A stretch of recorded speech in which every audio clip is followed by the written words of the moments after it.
自从高市早苗发表涉台狂言，高志凯教授就成了舆论战士，每天穿梭于各大外媒。昨天他参加彭博社节目，看起来是普通的采访，但实际是一场精心设计的鸿门宴。美国主持人把笑里藏刀玩到了极致，一上来就挖坑，试图把高市早苗的好战言论包装成被动防御，这招太阴险了。明则是帮日本洗白，暗地里却是在把中国抹黑成潜在侵略者。但高志凯太懂怎么治这帮西方精英了，面对这种要把中国推上被告席的阴谋，他根本不接招。不管主持人怎么带节奏，最后都被高教授狠狠转回对日本军国主义的批判上，甚至借着美媒平台对日发出最强警告。日本拥核之日就是日本覆灭之时，他更是直接撕开了高市早苗想要把特朗普拖下水的卑鄙心机，现场火药味极浓。面对高教授这一套二战铁案的输出，那个原本准备了一肚子坏水的主持人直接听愣了。我们来看高志凯是如何在美国主场中做到这一切的。Victor, we had Minister Lin saying that it'll take at least a year for relations between China and Japan to normalize, to ease. What's your take on that? Is he being too optimistic or not? Thank you very much. What Prime Minister Takaichi of Japan did recently is very profound because she was the first sitting Prime Minister of Japan to openly threaten war against another country, and in this case, threaten war against China.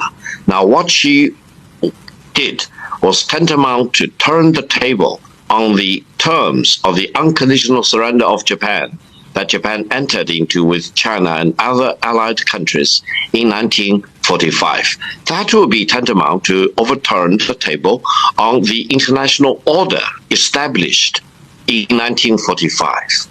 And China will never allow the remilitarization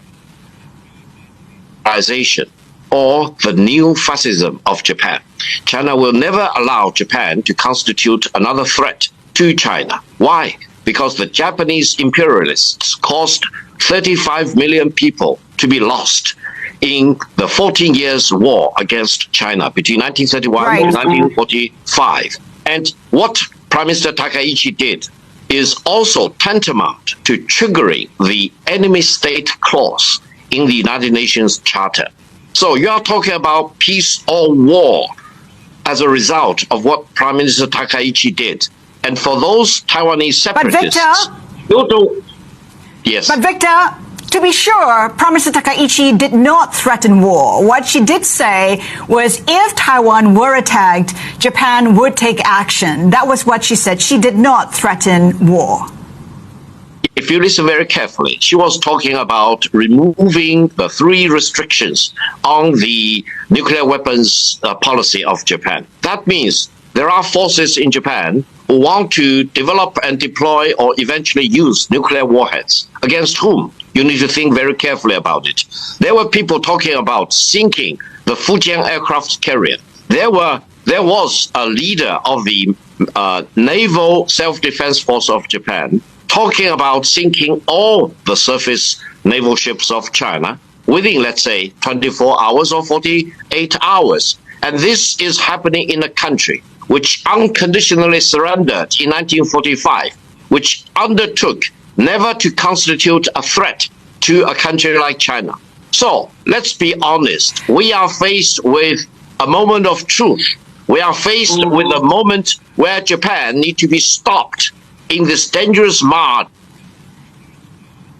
into militarism or new Japanese. It is quite apparent right now, Victor, that both sides want to stabilize the relationship. The question is, how do we get there?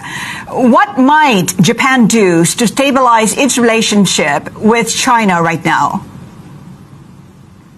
Japan needs to cut off any relation with the Japanese fascism.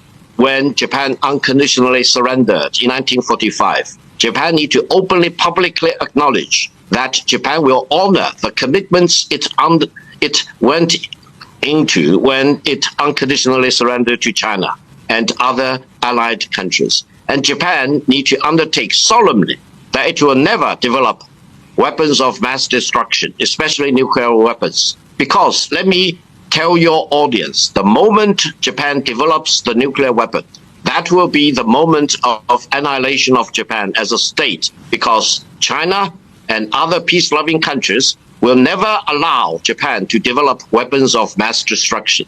That means for Prime Minister Takaichi to threaten war against China is moving in the dangerous direction of destroying peace in this part of the world. And if they want to implicate the United States in this threatened war against China, let me tell all the Americans, remember Pearl Harbor. Don't allow Japan to betray its commitments it entered into when it unconditionally surrendered to China and the United States and other allied countries. We are facing with the moment of truth, and China will never relent any effort in stopping Japan in that move in the wrong direction of neo-Japanese fascism and turning the table on the verdict of the unconditional surrender of Japan to China in 1940. I would just like to put it out there that it is a matter of interpretation of what Prime Minister Takaichi said, and you have your own interpretation, and some might say that there was no threat of war as far as she is concerned. I just want to take the conversation forward.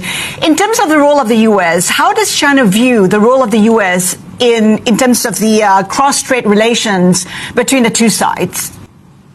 President Trump is very clear. President Trump does not want to be involved in overseas war, especially an extended war. And I think President Trump fully is aware that if war breaks out between China and the United States, it will be the beginning of the Third World War. And neither country can survive this Third World War unscathed. Therefore, if I have a piece of advice for President Trump, it will be, President Trump, embrace peace between China and the United States. Let's really believe in the inevitability of peace between China and the United States. And neither China nor the United States should be swayed one way or another into war against each other.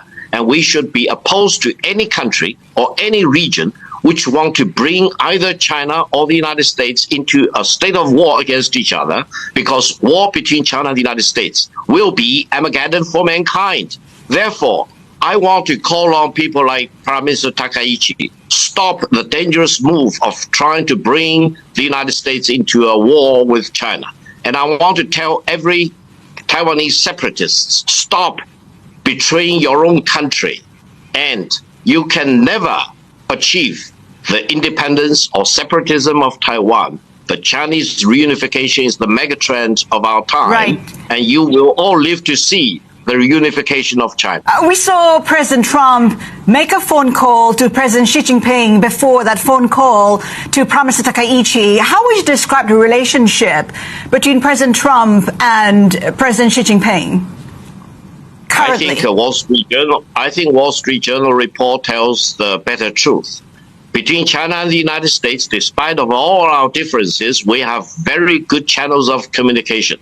President Trump and Chinese President Xi Jinping, we have very reliable, very trustworthy channels of communication. And China and the United States, being the two largest economies in the world, two countries with tremendous amount of responsibility for world peace, can always decide that they need to embrace peace, and they should not be tempted into war, either directly or by a third party, especially by Prime Minister Takaichi.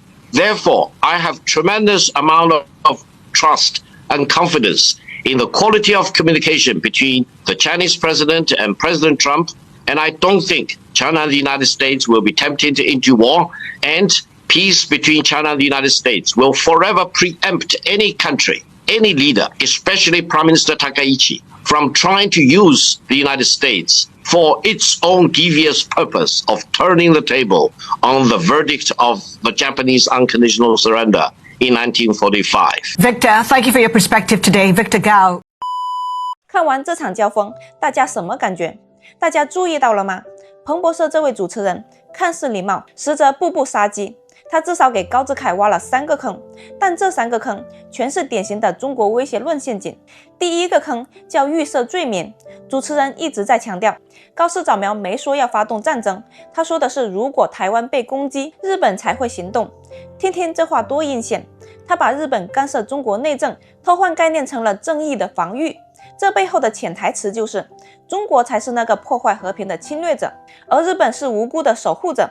如果高志凯顺着他的话去辩解，我们不会打台湾，那就中计了，等于承认了那个预设前提。